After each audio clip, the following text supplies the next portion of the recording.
জনস্বাস্থ্য কারিগরি দপ্তরে আজ কন্ট্রাক্টরদের অবস্থান বিক্ষোভ অনুষ্ঠিত হলো। 10 এবং 11 ফেব্রুয়ারি এই অবস্থান বিক্ষোভ চলে। তাদের দাবি, তারা দীর্ঘদিন ধরে কাজ করে আসলেও তাদের পেমেন্ট তারা পাচ্ছেন না, তাই তারা বাধ্য হয়ে আজ অবস্থান বিক্ষোভ শুরু করলেন। আজ মূল গেটে তালা লাগিয়ে দেওয়া হয় এবং আধিকারিকরাও আজ অফিসে ঢুকতে পারেননি। তাদের দাবি, তারা কাজ করবে এবং তারা পেমেন্ট পাচ্ছে না, তাই অবিলম্বে তাদের পেমেন্ট প্রদান করা হোক সরকারের পক্ষ থেকে।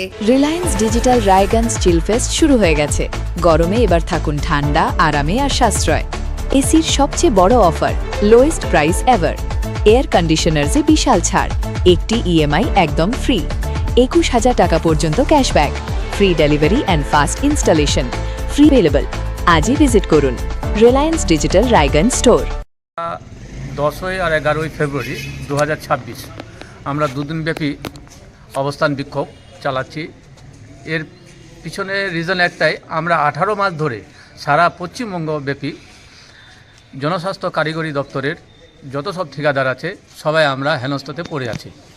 রিজন একটাই, আমাদের কোটি কোটি টাকা প্রতিটি এজেন্সির বিল হয়ে বুকিং হয়ে বসে আছে, আমরা কোনো টাকা আজ অবধি পাচ্ছি না। আমরা বারংবার আমাদের Islampur sub division, Raiganj division, Malda circle, Kolkata headquarter, প্রতিটি জায়গায় ধাপে ধাপে আমরা ডেপুটেশন দিয়ে আসছি। এই 18 মাসের মধ্যে নাই করে বহুবার আমরা ডেপুটেশন দিলাম। আমাদের মূল উদ্দেশ্য হচ্ছে এই ডেপুটেশন দেওয়ার কোনো কারণ নেই, ডেপুটেশন দিলে আমাদের যে কোনো সুরাহা হবে এমনও কোনো কিছু নেই, কিন্তু আমরা নিরুপায় হয়ে আজকে এই ডেপুটেশন দিতে বাধ্য হয়েছি। সকাল 10টা থেকে টানা 5টা অবধি আমরা আজকে এখানেও অবস্থান বিক্ষোভ করব। আমাদের জনস্বাস্থ্য কারিগরি দপ্তরের যত কর্মচারী রয়েছেন, আমাদের এসি রয়েছেন, অ্যাসিস্ট্যান্ট ইঞ্জিনিয়াররা রয়েছেন এই সাব ডিভিশনের মধ্যে, ওনারাও আমাদের সহযোগিতা করেছেন। আমরা অফিসের উপরে উঠতে দিনই ওনাদেরকে, সকাল 10টা থেকে ওনারাও নিচে বসে আছেন আমাদের সহানুভূতি দেখে, যেহেতু আমাদের থেকে বেশি ওনারা আমাদের দরদটা বুঝেন। বিশেষ করে হাত জোর করে বিনম্রভাবে আমাদের মাননীয় মুখ্যমন্ত্রীকে বিনীত নিবেদন করব যে আমাদের বকেয়া টাকাটা যেন যে কোনো উপায় হোক, যে কোনো ব্যবস্থা করে হোক আমাদের দিতে যেন আগ্রহী, উনি সহানুভূতি দেখান। এই মানবিক মুখ্যমন্ত্রী আমাদের যেভাবে উন্নয়নমূলক ধারাবাহিক কাজ করে যাচ্ছেন, আমরা ইনার নাম গুনতি করতে করতে হাতে গুনতে করতে সারাদিন যদি চলে যায় তা আমরা শেষ করতে পারবো না। আমরা অশেষ ধন্যবাদ দিচ্ছি ওনাকে। প্রতিটি প্রকল্পের, ওনার প্রকল্প এতগুলো আছে আমরা নামও নিতে পারবো না, খাতা কাগজে ধরবে না।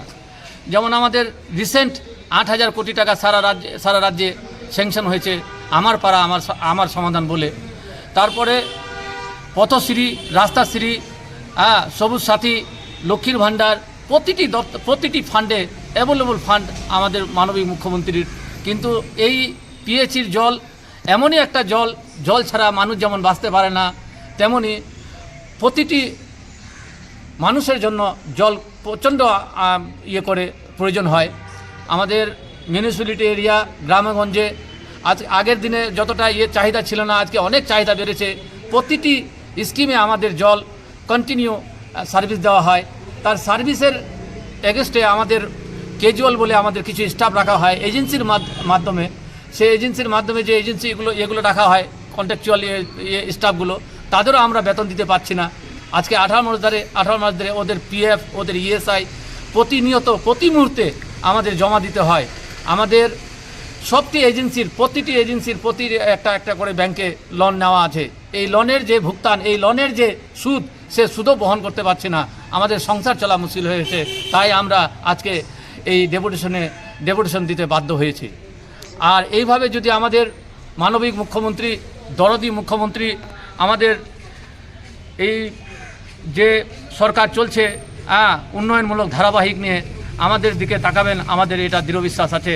আমরা দিদির কাছে আহ্বান করব, বিনীত হাত জোর করে ডিমান্ড করব আমাদের এই বকেয়া টাকাটা যেন পরিশোধ করে দিতে আগ্রহী হন। কী নাম আপনার? আমার নাম হচ্ছে রাশেদুল হক, ফার্মের নাম হচ্ছে হক কনস্ট্রাকশন। বাইরে এখানে ওই পিএইচই কন্ট্রাক্টর অ্যাসোসিয়েশনের পক্ষ থেকে ওদের 2 দিন ব্যাপী একটা ওভারঅল ওয়েস্ট বেঙ্গলে একটা অবস্থান বিক্ষোভ চলছে।